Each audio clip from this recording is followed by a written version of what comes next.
नमस्कार मित्रों, मैं आपका ज्योतिष मित्र ओम बाबू शर्मा। ओम एस्ट्रोबर्ड चैनल में आपका तहे दिल से स्वागत करता हूँ, अभिनंदन करता हूँ। ईश्वर से दुआ करता हूँ आप स्वस्थ रहिए और मस्त रहिए। मित्रों, एक नई श्रृंखला हम बनाने जा रहे हैं जिसमें कि हम सभी ग्रहों के कुंडली के सभी 12 भावों में प्रभावों के बारे में चर्चा करने जा रहे हैं।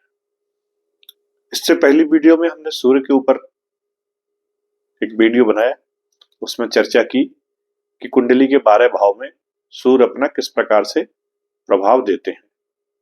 इसके बाद दूसरी ये वीडियो है, इसमें आज हम बात करेंगे कि कुंडली के 12 घरों में चंद्रमा किस तरह का प्रभाव देते हैं। तो आइए चलिए बिना किसी औपचारिकता के हम प्रारंभ करते हैं। दोस्तों ध्यान रहे, वीडियो को बीच में स्किप ना करें, अन्यथा बहुत महत्वपूर्ण जानकारी कई बार छूट जाती है। चैनल को सब्सक्राइब नहीं किया हो तो चैनल को सब्सक्राइब भी कर लें। तो मित्रों,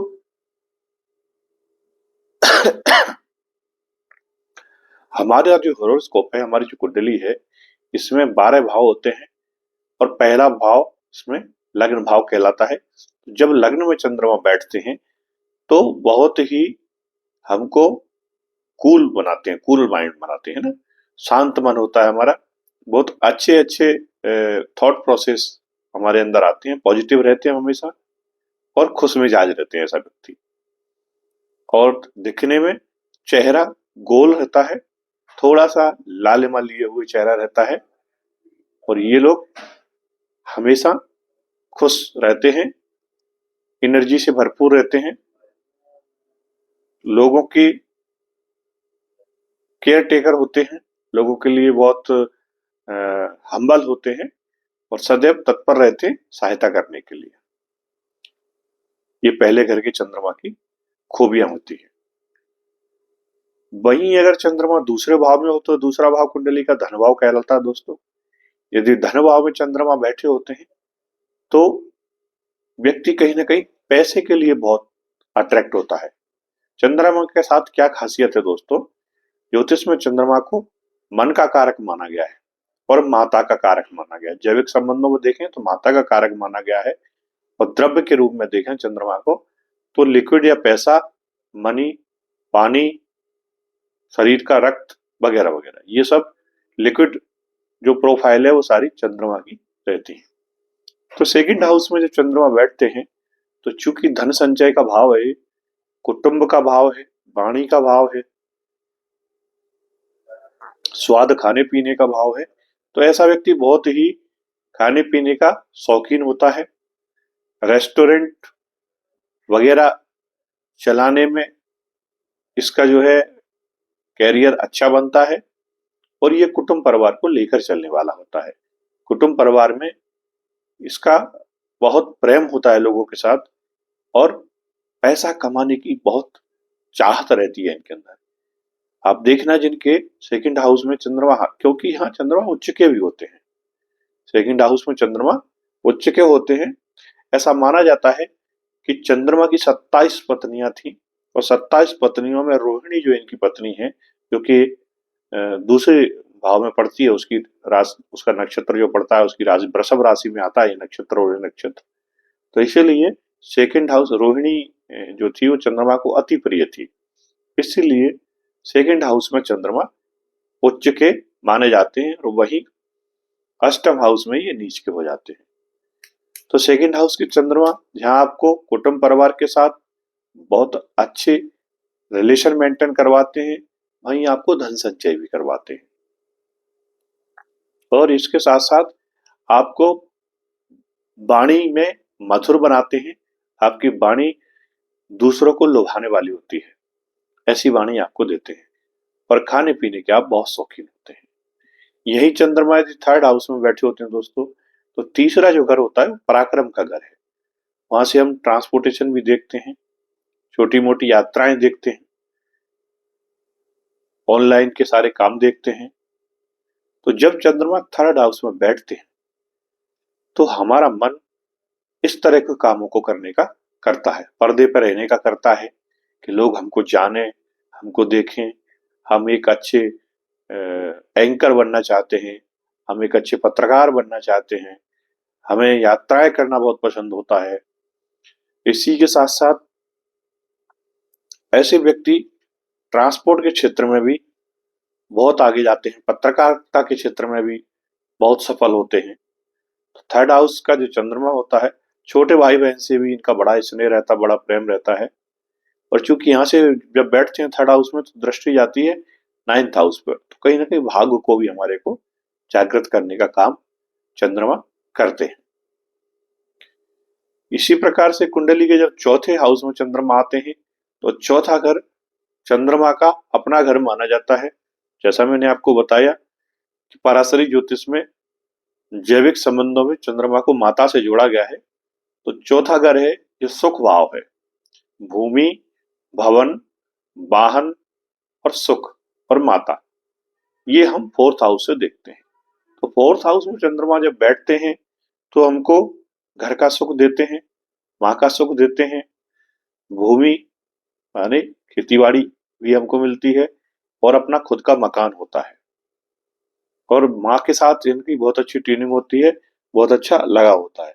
कई बार लेगेसी में माँ की जैसे जॉब है वो भी इनको मिल जाती है, और या फिर माँ से कुछ ऐसी प्रॉपर्टी या पैसा मिल जाता है जो इनके लिए लाभकारी होता है।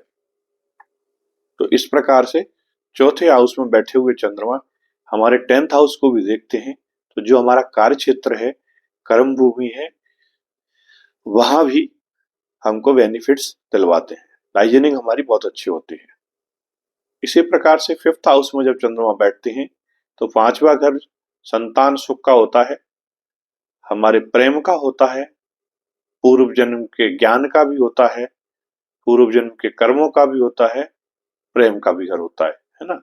यहाँ जब चंद्रमा बैठते हैं तो एक तो हमको पुत्री संतान की प्राप्ति करवाते हैं, सुंदर संतान होती है, विद्वान संतान होती है, हमारा प्रेम विवाह भी कई बार करवा देते हैं यहाँ जब आप चंद्रमा बैठते हैं।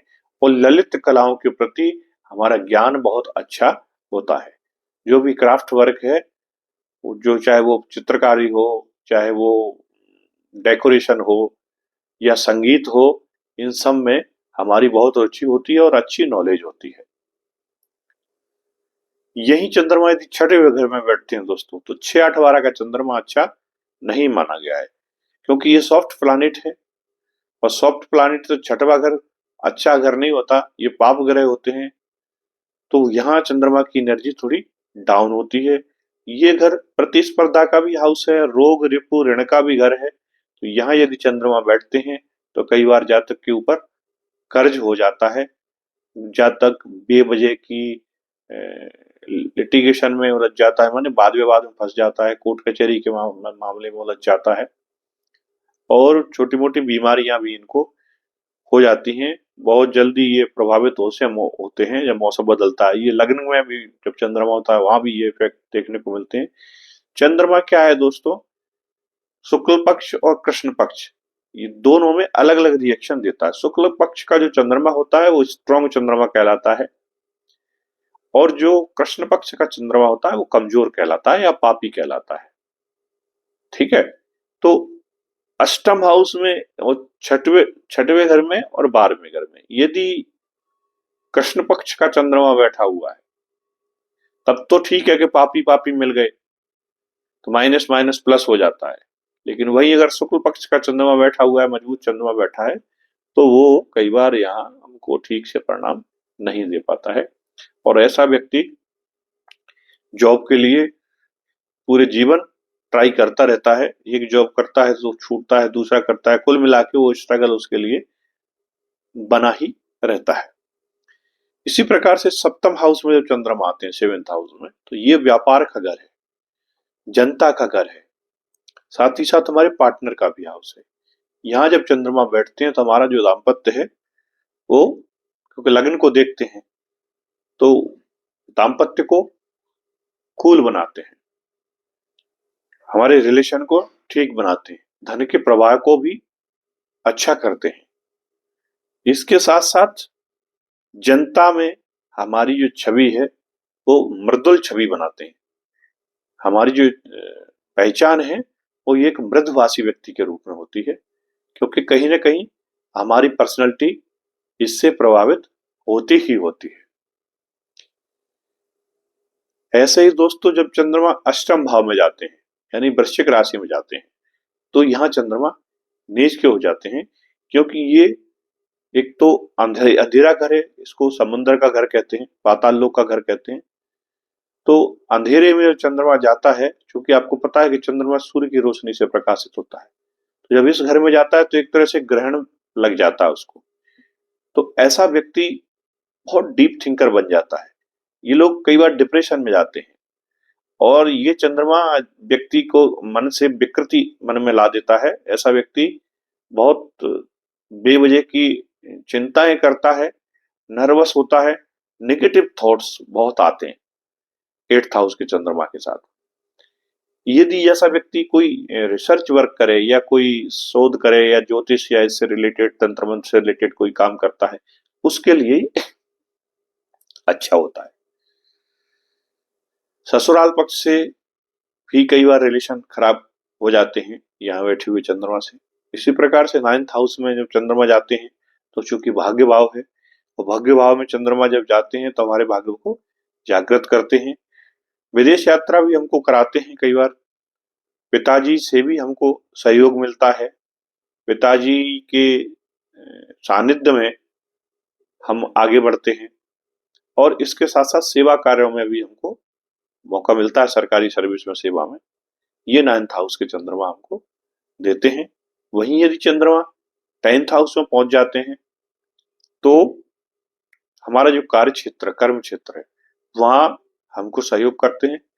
कूल माइंड हमको देते हैं, जिससे कि हमें प्लानिंग बनाने में या काम करने में आसानी हो, हमारी लाइजनिंग अच्छी हो। ऑफिसेज में हमारी लाइजनिंग बढ़िया कराते हैं, अपने बॉस के साथ या अपने कलीग के साथ या अपने सहकर्मियों के साथ। यदि चंद्रमा अच्छे हैं तो हमको पैसा तो दिलवाते हैं, कहीं ना कहीं मन को भी कूल और शांत रखते हैं, जिससे कि हमारा लॉन्ग ड्यूरेशन जॉब चलता है और कंपनी में हम लंबे समय तक एक ही कंपनी में रहकर काम करते हैं। इसी प्रकार यदि चंद्रमा 11th हाउस में पहुंच जाते हैं, इसको इच्छा पूर्ति का भाव कहते हैं, इसको लाभ भाव भी कहते हैं, बड़े भाई बहन का भी भाव है, बहुत सारी चीजें यहाँ से देखते हैं। तो 11th हाउस का चंद्रमा चूंकि वहां जब बैठते हैं और नजर डालते हैं पंचम हाउस पर, संतान भाव पर, तो पुत्री संतान हमको देते हैं, और सुंदर पुत्री संतान होती है। कम से कम 2 पुत्रियां 3 पुत्रियां हमको मिलती हैं, शुक्र या चंद्रमा जब इस हाउस में बैठे हो और आपके 5th हाउस को देख रहे हो। मित्रों, यात्राएं कराते हैं, हमको यात्रा करने में बहुत मजा आता है, हमको देश विदेश घूमने में अच्छा लगता है, उनके साथ ट्रेडिंग करने में, व्यापार करने में अच्छा लगता है, और बड़े भाई के साथ, बड़ी बहन के साथ या ससुर के साथ हमारी टीमें बहुत ही बढ़िया रहती है। तो इस प्रकार से हम चंद्रमा को देखते हैं। लास्ट हाउस पड़ता है 12th हाउस। 12th के चंद्रमा भी अच्छे नहीं माने जाते भौतिक संसार के लिए, लेकिन वहीं यदि हम आध्यात्म जगत की बात करें, यदि हम भजन की बात करें, हम मोक्ष के लिए बात करें, तब ये चंद्रमा अच्छे माने जाते हैं। क्योंकि मीन राशि के चंद्रमा, ये चूंकि जल तत्व की राशि है और चंद्रमा भी कूल प्लानिट है, तो कहीं ना कहीं वहां जाकर ये बहुत ज्यादा आइसोलेशन में चले जाते हैं। और वो जो हाउस है, हमारा सैया सुख भी है, जेल है, अस्पताल है, अनाथ आश्रम है, विदेश है, ये सब वहां से हम देखते हैं, और कहीं ना कहीं मोक्ष का भी घर है। तो इसीलिए 12th हाउस के चंद्रमा यदि होते हैं, तो आप ये मान के चलो कि ऐसे व्यक्ति की एक तो पढ़ाई अवरुद्ध होती होती है, ये कंटिन्यू इनकी एजुकेशन नहीं होती। लेकिन मीन के चंद्रमा एक चीज देते हैं, आप कितने भी पढ़े लिखे हो, लेकिन इनबिल्ड नॉलेज आपको बहुत होती है। तो आपकी तार्किक क्षमता आपके अंदर बहुत अच्छी होती है, बहुत अच्छे स्क्रिप्ट राइटर आप बनते हैं, आप बहुत बढ़िया कहानियां लिखने वाले, कविता लिखने वाले, ड्राफ्टिंग करने वाले व्यक्ति होते हैं, अच्छी चित्रकारिता करने वाले, अच्छा संगीत करने वाले, और एकांत प्रिय होते हैं।